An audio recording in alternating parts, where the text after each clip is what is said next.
और आइए अब बात करते हैं अमेरिका और ईरान की। अमेरिका के साथ बढ़ते सैन्य तनाव और युद्ध के अंदेशे के बीच ईरान के सुप्रीम लीडर आयतुल्लाह खमेनी ने अमेरिका को ये खुली चेतावनी दी है। उन्होंने कहा है कि अमेरिकियों को पता होना चाहिए कि अगर वो युद्ध शुरू करते हैं तो फिर इस बार ये एक रीजनल वॉर होगा, यानी कि पूरे क्षेत्र में फैलेगा। आपको बता दें कि अमेरिका के बेड़े ईरान के पास तैनात हो रहे हैं। ईरान ने साफ कर दिया है कि उसकी नजरें हैं अमेरिकी बेड़ों पर। ईरान ने साफ कहा है कि उसकी सेना हर हमले और पलटवार के लिए तैयार है। ईरान की सेना के जवान आज तेहरान में खमेनी के मकबरे पर जमा हुए। ईरानी सेना के जवानों ने इमाम खुमैनी के आदर्शों के प्रति अपनी निष्ठा दोहराई। ईरान इस्लामी गणराज्य के संस्थापक थे इमाम खुमैनी।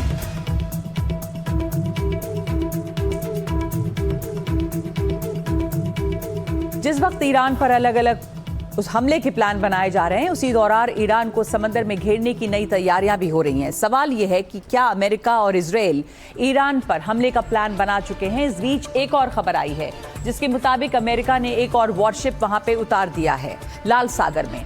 ईरान के रेवोल्यूशनरी गार्ड्स ने भी स्ट्रेट ऑफ हॉर्मुज में सैकड़ों मिसाइल बोट्स तैनात कर दी है। और सवाल यह है कि ईरान को किसका सपोर्ट है? क्या खमेनी की कोई सीक्रेट आर्मी भी जंग लड़ने वाली है?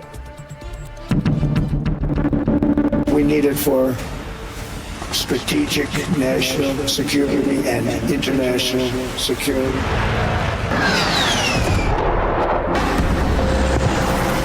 Where we would be, frankly, unstoppable.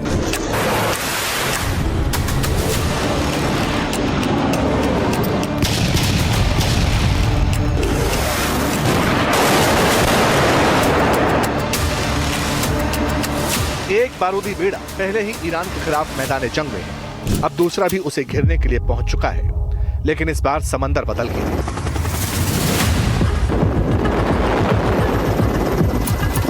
लाल सागर की लहरों पर यूएसएस डेलबर्ट डी ब्लैक को तैनात किए जाने का फैसला हुआ और उस पर अमल भी हुआ। कहा जा रहा है कि यह मिडिल ईस्ट में एंटर कर चुका है। नोट करने वाली बात यह है कि अब इस पूरे इलाके में एक दो न कम से कम 6 विध्वंसक वॉरशिप्स पहुंच चुके हैं। इसके अलावा एक एयरक्राफ्ट कैरियर, इसके आगे चलने वाली सबमरीन मौजूद। यही नहीं, 3 और लड़ाकू जहाज, यानी कुल मिलाकर 10 वॉरशिप्स ईरान की घेराबंदी कर चुके हैं। ये अमेरिका का हाल के दिनों में अब तक का सबसे बड़ा और भीषण सैन्य जमावड़ा है। In June, we obliterated Iran's nuclear capacity in Operation Midnight Hammer. You saw that. People have been waiting for 22 years to do that, and we were right at the end. They were about a month away from having a nuclear weapon. We had to do it. And by the way, there's another beautiful armada floating beautifully toward Iran right now. So we'll see. I hope they make a deal. I hope they make a deal. They should have made a deal the first time they'd have a country. And just weeks ago, at a spectacular operation in Venezuela, we brought the outlaw dictator Nicolas Maduro to face American justice.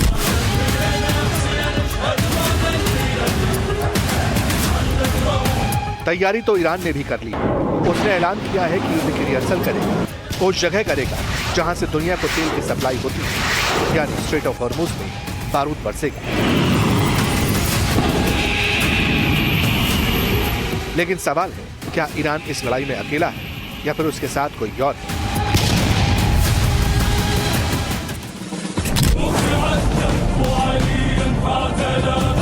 इसका जवाब ये तस्वीरें भी हैं जो Iraq से आ रही हैं। यहाँ इराक के लड़ाके ईरान युद्ध की तैयारी के लिए खुद को एनरोल करवा रहे हैं। दरअसल इराक के सरकार के सपोर्ट वाले 2 हथियारबंद गुटों ने अपने लड़ाकों को लामबंद करना शुरू कर दिया है। चेतावनी जारी की गई है कि अगर अमेरिका ने ईरान के खिलाफ कोई भी एग्रेसिव एक्शन लिया तो उसे टोटल वॉर, यानी पूरे इलाके में युद्ध की शुरुआत समझा जाएगा। पॉपुलर मोबिलाइजेशन फोर्सेस के तौर पर हमारी पोजीशन क्लियर है। हम यहाँ अमेरिकी दखलंदाजी को बर्दाश्त नहीं करेंगे।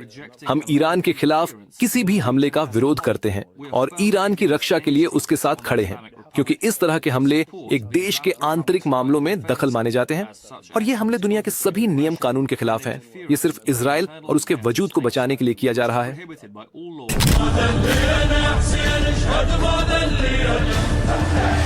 दरअसल इराक में नुजाबा ग्रुप और कताइब हिजबुल्लाह एक्टिविस्ट, ये दोनों ही इराक की पॉपुलर मोबिलाइजेशन फोर्सेस के मेंबर हैं।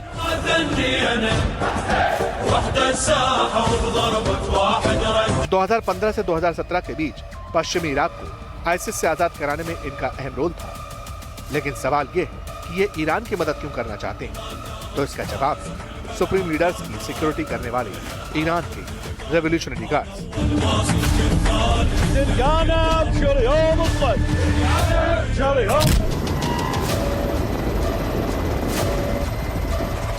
जिस IRGC पर यूरोप ने प्रतिबंध लगा दिया, उसे आतंकी संगठन डिक्लेयर कर दिया, उसी ग्रुप ने इराक के इन दोनों गुटों को हथियार और गोला बारूद दिया था। शायद अब एहसान चुकाने का वक्त है।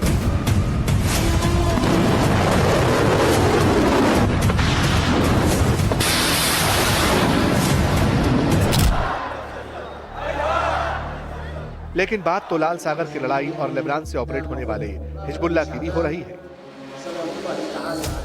यमन के अंसार अल्लाह हुती विद्रोहियों ने अमेरिका और इजराइल को चेतावनी जारी की है।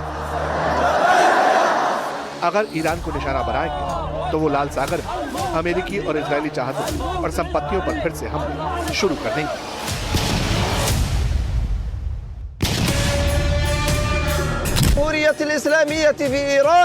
अगर अमेरिका या इजराइल ईरान की संप्रभुता पर कोई भी हमला करते हैं तो यमन की सेना इसे खुद पर हमला मानेगी। हुती विद्रोही चुपचाप नहीं बैठेंगे और इस युद्ध का हिस्सा बनेंगे। लाल सागर और अरब सागर में अमेरिका और उसके सहयोगियों के जितने भी युद्धपोत या कमर्शियल जहाज हैं, वो हमारे वैध निशाने होंगे। यमन के पास ऐसे हथियार हैं जो आधुनिक युद्धपोतों को डुबो सकते हैं। अमेरिका को यह गलतफहमी नहीं होनी चाहिए कि वो ईरान को अलग थलग कर देगा।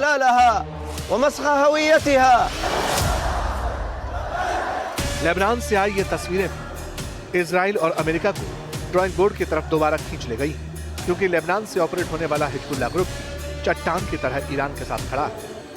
अब चेतावनी जारी की गई कि अगर अमेरिकी हमला होता, ईरान पर बारूद बरसता, तो फिर इस इलाके में ज्वालामुखी भड़क सकता है और फिर इसके बाद जो होगा उसे कंट्रोल करना किसी के बस की बात नहीं रह जाएगी।